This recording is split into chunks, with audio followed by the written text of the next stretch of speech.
And Woody likes the crooked cock. At least I want to talk about that chick. The chick that shot the dude with the taser. Yeah. Yeah. Is there video of that? I haven't seen it. There Yeah, is but we video. can't watch that shit. Yeah, you can't watch it, but I can. I'll break it someone down. being murdered. Here it is. There's this guy, super skinny dude, and he's doing that thing where he's like not fully complying.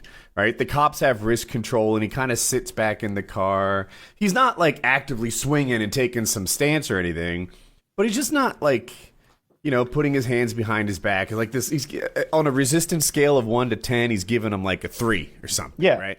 Can I just jump in real quick? Please. As someone who's been arrested a few times, there was zero resistance. There was a point where like I instinctively kind of put my hand. They were like, "Are you armed?" And I like opened my coat to show them that no, I'm not armed. And they're like, show them your cool gun. Yeah.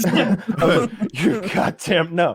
I'm like, absolutely not. Do you want my jacket on or off? And they're like, if you could slip it off carefully. And I'm like, all right, I'm going to do it real slow, maintaining eye contact with you, sir.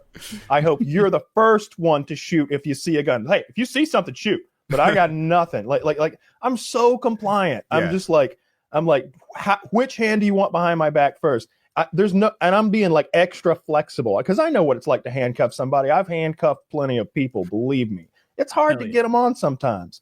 And I'm just like, hey, if you could not lock the joint, that'd be great. I'm not going anywhere. And every time I ask them not to lock the joint, they don't do it. They've been really cool about that because like in the movies, you see that chain between handcuffs. That ain't how handcuffs work. They've got this hinge that they can lock so that your hands are just like they don't go anywhere. There's no moving around back there. Oh, okay. But yeah, every time I've been arrested, like maximum compliance, 10 out of 10. This is not the part where we alpha the 5 guys with handguns. All right. So this guy isn't exactly alphaing them, but like I said, a 3 out of 10, right? He's just, I think he even like sort of sits down. He's not like jerking himself away, but he's slipping and back in his own car. He's sitting down, or I think so. I assume it's his car, and the cops have like wrist control on him, and the cops are kind of like wrestling is an overstatement, but they're controlling him, and he's mildly not complying.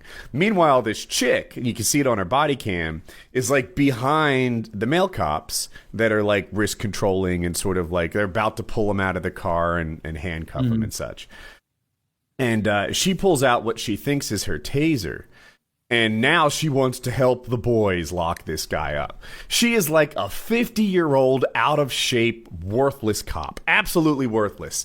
And this is a physical situation. This is a job that involves taking dudes who don't want to comply and making them comply. And she is not qualified for this job because she can't fucking carry the groceries by herself to look at her. Yeah. And she grabs what she thinks is her taser, and she's like, I'm going to tase him. I'm going to tase him. And the cops are still like working on the guy, and then she yells, taser, taser, taser. So they spread clear, kind of like the paddles, at the surgery. They don't want to be touching the guy while she tasers him. Well, she's got her Glock in her hand. She fires a shot into his chest and goes, oh, I shot him. She says, "Oh, I shot him." Not again. This is a pretty good play-by-play. Yeah.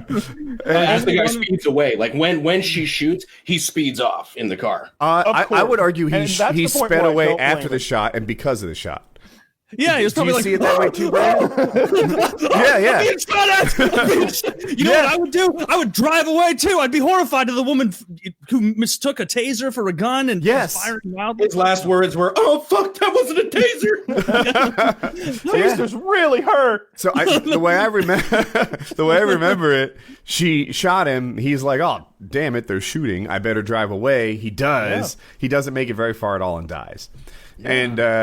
And now there's a question. They're charging her with some kind of manslaughter. I think second-degree manslaughter. And now we're outside of my depth. Yeah.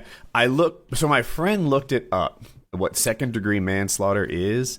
And give me like 15 seconds. I think I can find it. Yeah, sure. Yeah, while you look at that, I got it. This, of course, brought up other cases of this happening. And so after we're done talking about this one, I've got a completely different, but exactly the same story to tell. Another taser mistake. So I did see something, like I haven't seen the clip, but I did see like some stuff floating around online where it's like the weight of a fully loaded Glock is like 3 times that of the Taser or something. It's something noticeable. It's a very It's also significant like thing. bright and yellow. Taylor, Yeah. if everything is heavy to this woman, she's worthless as fuck in a physical confrontation. Yeah, All after right. Woody reads the third degree thing, I want to talk the difference between a fucking Glock 19 and an X26. Even the handle on the Taser is so little. All right.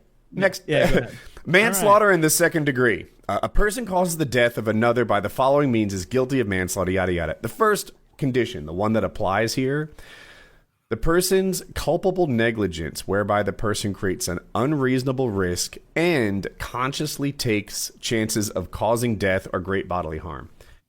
It's the consciously take part that I struggle with, right? Was she negligent? Undeniably, right? This bitch can't do anything right. She whips out a taser or a Glock instead of a taser and actually pulls the trigger and kills somebody. Yeah. I just not sure about the consciously takes chance. All right, so Consciously. Go ahead. so the two weapon systems will come like probably a Glock 19. That's what I see most of these people carrying. I rarely even see a 17, but it's pretty hefty, especially fully loaded, right? You've got 17 rounds in there and probably one in the pipe, or at least 17.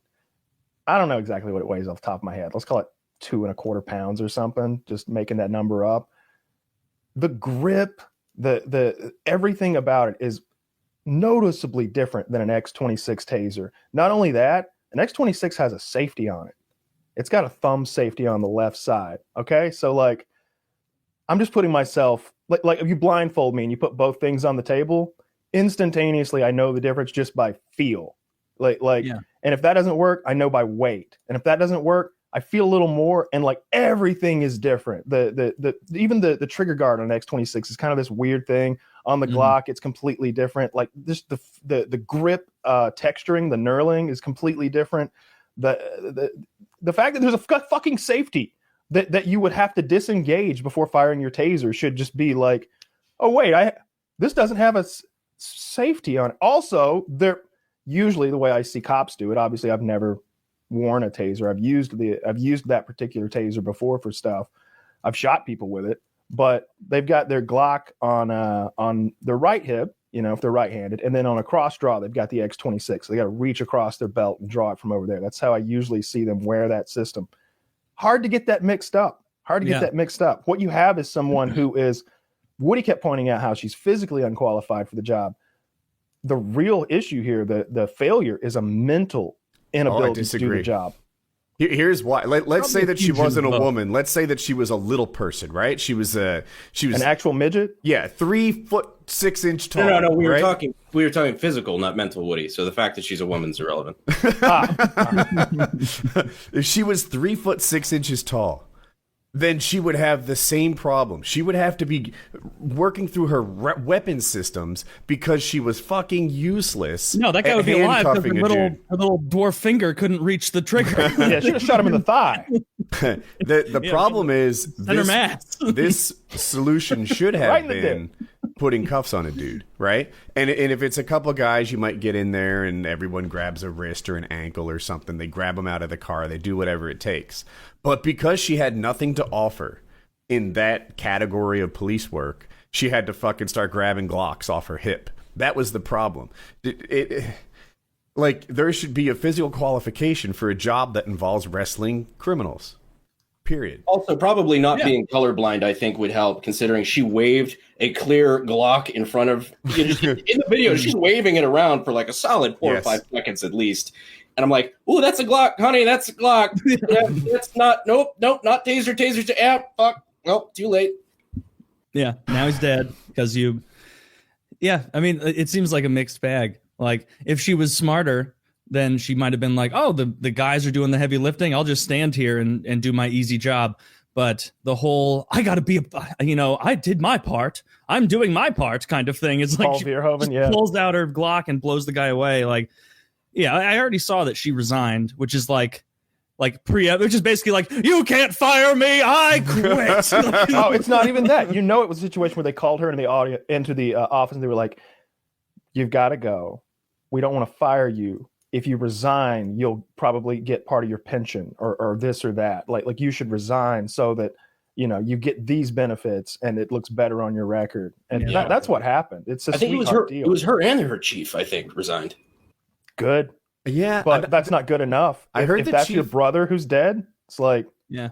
I heard he attempted to resign. I don't know what to make of that, but that's how they described him on the news. So the one thing I think they are doing right, though, is that they're charging her with something reasonable. Because what they normally do is this stuff gets political really quickly. They're like, oh, we want first-degree murder, and you overcharge. And it's like, well, no, it wasn't. Like, by definition, first-degree murder. Nobody, he didn't break in your house in the middle of the night, tie you up in the basement, and kill you with a chainsaw. It's like, these aren't the same things. Right. And then they overcharge, and then they burn a city down when they don't get a conviction. It's like, that's what happened in the Rodney. Yeah. All right, so mixing it up, but I don't know that they even charged. This might be an overcharge. The consciously takes chances of causing death. I'm stuck on it. I don't feel like she consciously made this decision to shoot a guy. She negligent, but is that what that means? Consciously takes chances of. I never know when I read legal stuff. Yeah. I'm looking at the image. A good lawyer could argue that she consciously drew a weapon and pointed it at the guy and pulled the trigger. I considered that angle. Yeah, maybe you're right. Maybe you're right. I ended on that note. I love the wordplay. That was the best shit I've ever heard.